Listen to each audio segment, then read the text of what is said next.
sedang makan.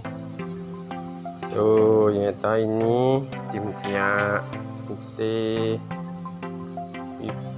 cipo pipo depo oti otet sana sendiri tebu. Nah ini sekarang peresmian jalur bebas hambatan tol oleh miong-miong. Kemudian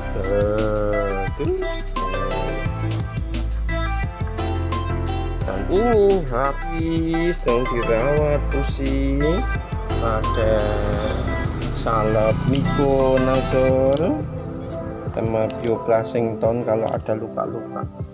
Ini pusi saya rescue di depo sampah ini. Pusi anak sekecil ini dibuang, kasihan sekali. Sabar ya pusi.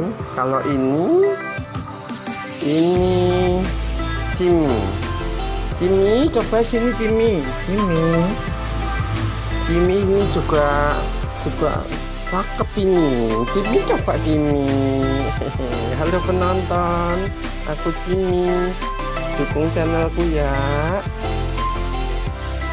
Nah ini pusi masih perlu dirawat.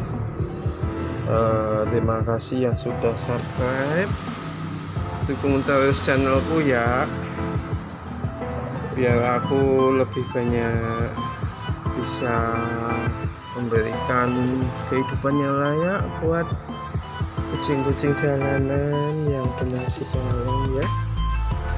Oke, terima kasih kawan-kawan semuanya. Assalamualaikum warahmatullahi wabarakatuh. Cimi.